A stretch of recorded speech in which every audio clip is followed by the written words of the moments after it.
तो आ गए फिर से आ गए हम लोग हमको देख के सब लोग खुश हो गए। हेलो दोस्तों, स्वागत करता हूँ आपका हमारे यूट्यूब चैनल में। आज हम लोग यहाँ पर बात करेंगे प्रकाश का अपवर्तन भौतिक विज्ञान क्लास 2, और हम लोगों का ये पार्ट 2 है। पार्ट 1 में हम लोग प्रकाश का अपवर्तन का पहला नियम था, वहाँ तक हम लोग खत्म कर दिए थे। और भी टॉपिक के साथ, अगर आप लोग नहीं देखें तो उसको प्ले लिस्ट बनी हुई है, वहाँ पर आप लोग जाकर देख सकते हैं। अब यहाँ पर हम लोग प्रकाश के अपवर्तन का द्वितीय नियम देखेंगे। तो द्वितीय नियम क्या कहता है, किन्हीं दो माध्यमों के प्रकाश के लिए तथा एक रंग के किन्हीं दो माध्यमों के लिए तथा एक रंग के प्रकाश के लिए आपतन कोण कीजिए तथा अपवर्तन कोण कीजिए। अपवर्तन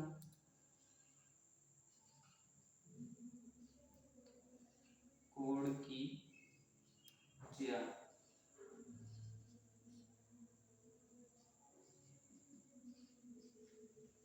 का अनुपात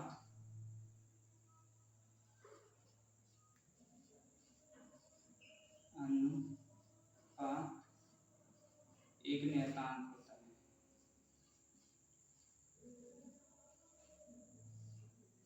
होता है। ओके, तो हम लोगों का ये कह रहा है कि जो हम लोगों का है किन्हीं दो माध्यमों के प्रकाश के लिए तथा आपतन कोण के एक रंग के प्रकाश के लिए, किन्हीं दो माध्यमों के लिए तथा एक रंग के प्रकाश के लिए आपतन कोण कीजिए। ये जो है साइन है, साइन हम लोग जो त्रिकोणमिति पढ़ते हैं वही साइन कांस्टेंट, वही वाला साइन है ज्या। और अपवर्तन कोण कीजिए का अनुपात एक नियतांक होता है। नियतांक हम लोग यहाँ पर लिख लेते हैं n बराबर नियतांक होता है, और यहाँ पर लिख लेते हैं साइन आपतन कोण कीजिए प्रथम अपवर्तन कोण कीजिए का अनुपात एक नियतांक होता है। हम लोग यहाँ पर इसको, आप लोग यहाँ पर एक और मात्रक होता है म्यू, ये म्यू होता है। इसका भी काम यही होता है। ये भी देखिए, ये और ये दोनों n दोनों बराबर है। ओके, तो आप लोग कंफ्यूज मत होइएगा, दोनों को एक ही काम के लिए प्रयुक्त किया जाता है, या नियतांक को n से या फिर म्यू से प्रदर्शित किया जाता है, ये भी आप लोग कह सकते हैं। तो चलिए अगले टॉपिक पर चलते हैं। तो हम लोग आ जाते हैं अपने एक नए टॉपिक पर।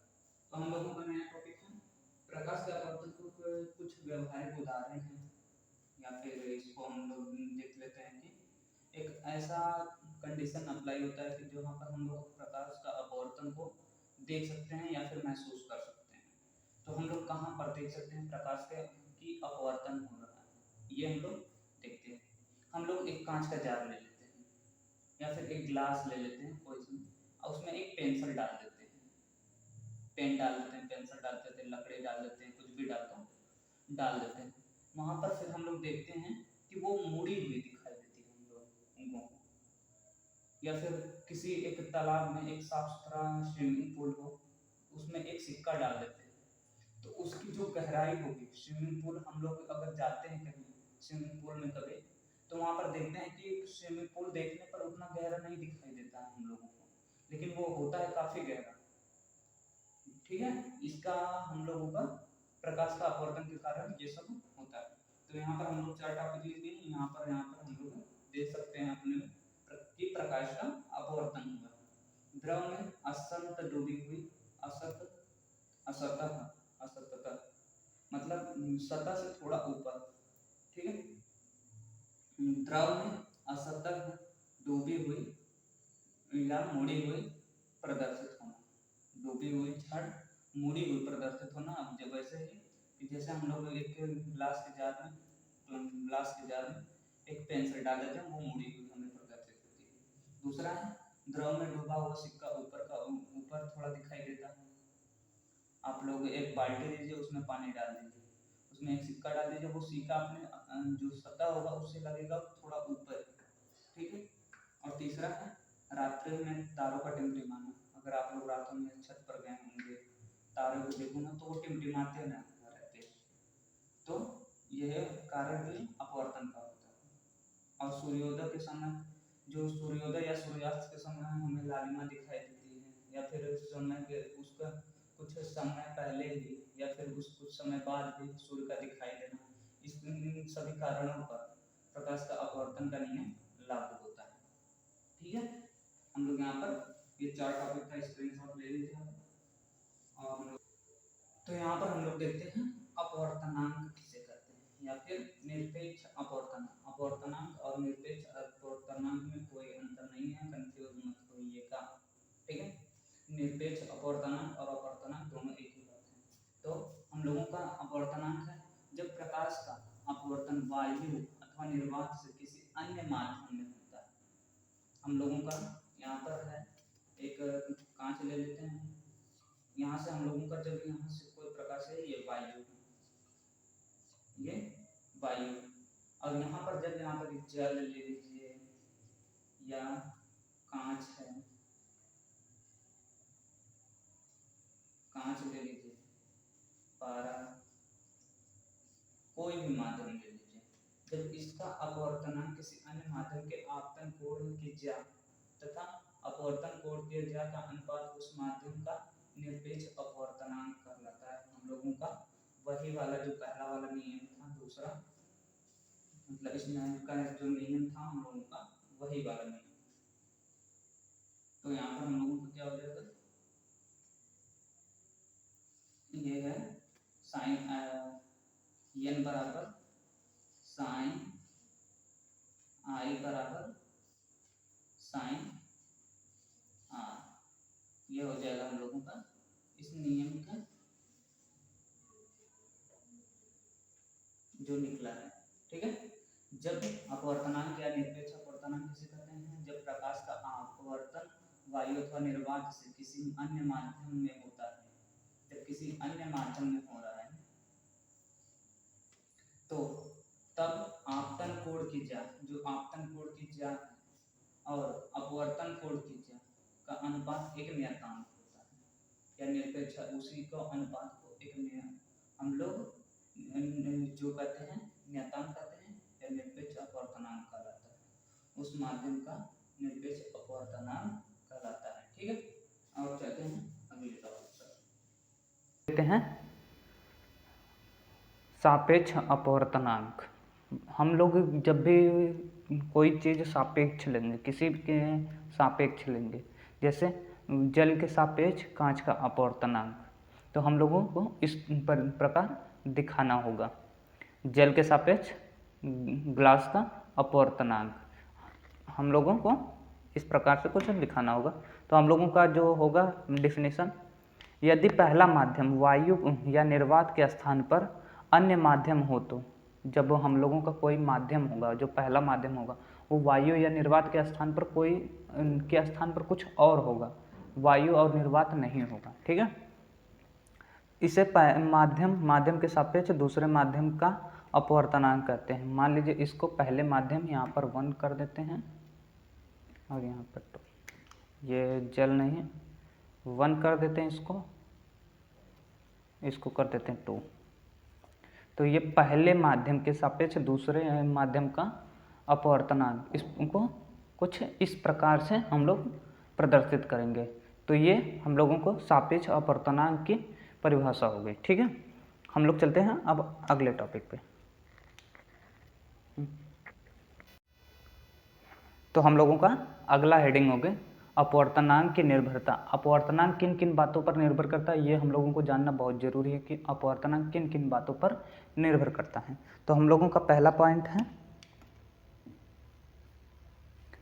कि किसी पदार्थ का अपवर्तनांक निम्न बातों या पर निर्भर करता है। हम लोग यहाँ पर इसको लिख लेते हैं, किसी भी पदार्थ का, किसी भी पदार्थ का अपवर्तनांक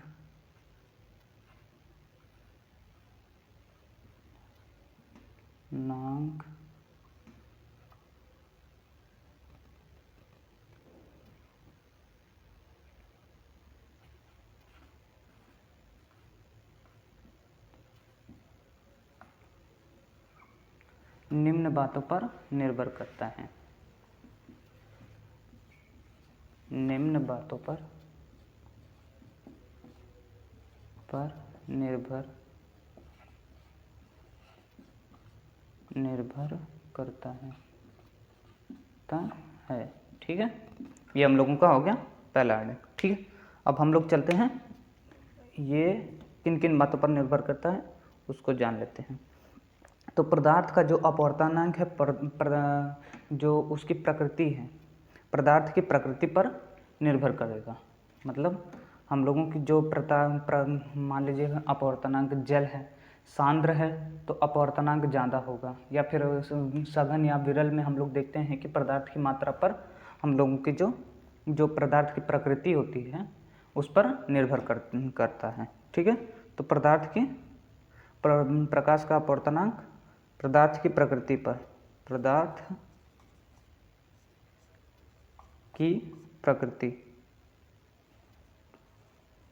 प्रकृति पर निर्भर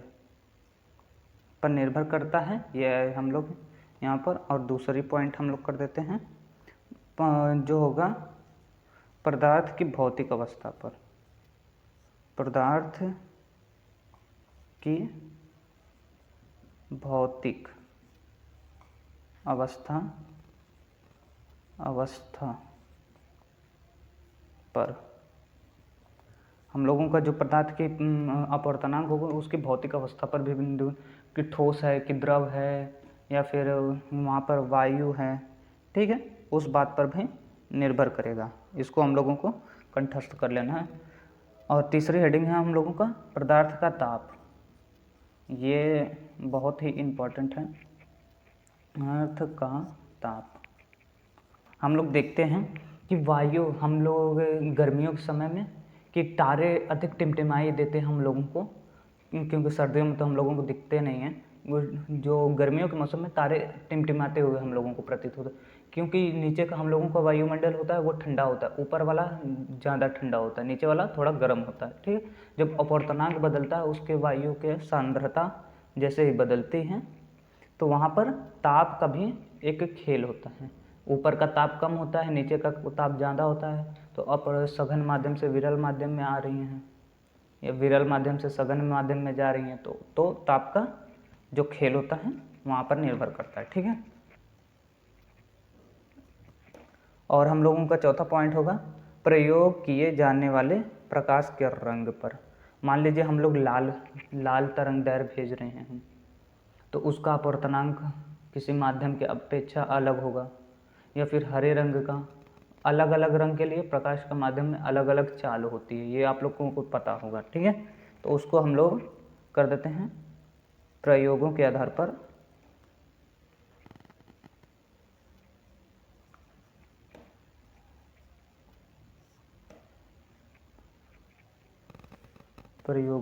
पर रंग की प्रकृति।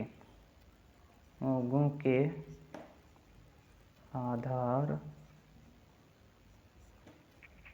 पर रंग का अपवर्तनांक कर देते हैं, अपवर्तनांक। ये क है अपवर्तनांक। ठीक है, हम लोगों की ये 4 पॉइंट हो गई जिस पर हम लोगों का अपवर्तनांक निर्भर। तो हम लोग देखते हैं अपनी एक नई टॉपिक को। तो अपवर्तनांक का प्रकार क्या है, संबंध, उसको हम लोग देखते हैं। तो हम लोगों का ये जो इसकी डिफिनेशन होगी एक बार देख लेते हैं। एक माध्यम के सापेक्ष, हम लोगों का कोई माध्यम एक है, पहला माध्यम होगा। एक माध्यम के सापेक्ष दूसरे माध्यम का अपवर्तनांक। ठीक है, हम लोगों का कोई एक माध्यम होगा, उसके सापेक्ष जो दूसरे माध्यम का अपवर्तनांक होगा उसमें जो प्रकाश की चाल होगी उसके अनुपात के बराबर होगी। मतलब हम लोगों का जो एक माध्यम होगा जिसमें हम लोगों का क्या कहता है, जिसमें हम लोगों का होगा वायु के सापेक्ष हम लोग कोई भी कार्य करेंगे। ठीक है, तो एक माध्यम के सापेक्ष इसको देख लेते हैं। एक माध्यम के सापेक्ष एक माध्यम के सापेक्ष दूसरे माध्यम का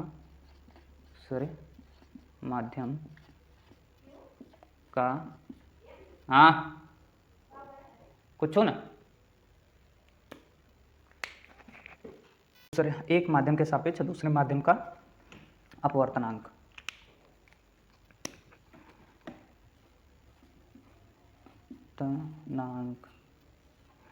अपवर्तनांक उन माध्यमों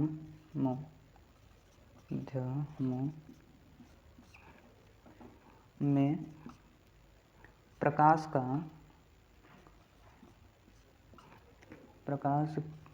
की चाल कर देते हैं। प्रकाश की चाल होगा, प्रकाश की चाल के अनुपात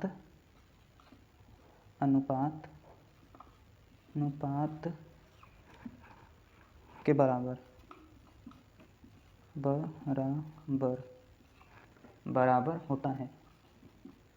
होता है। ठीक है, ये हम लोगों का पूरा डेफिनेशन हो गया। हम लोग देख लेते हैं।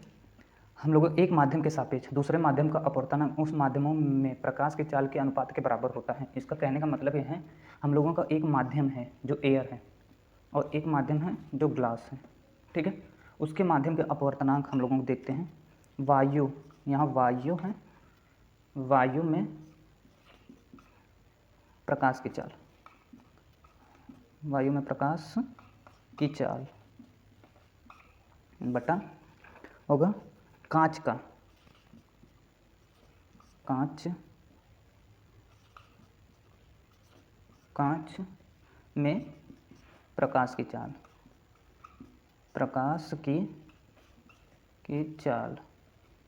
ठीक है। ये हम लोगों का इस का जो निचोड़ है वो होगा। ठीक है, तो ANG हम लोगों का पहले माध्यम के सापेक्ष दूसरे माध्यम का अपवर्तनांक उस माध्यमों में प्रकाश की चाल के अनुपात के बराबर होता है। यहाँ पर हम लोगों का प्रकाश का जो चाल होता है उसके माध्यमों के, वायु में जो प्रकाश का चाल होता है उसके माध्यमों के बराबर होगा। ठीक है, ये हो गया हम लोगों का कंप्लीट। समझ नहीं आ रहा है तो एक बार वीडियो दोबारा देखें।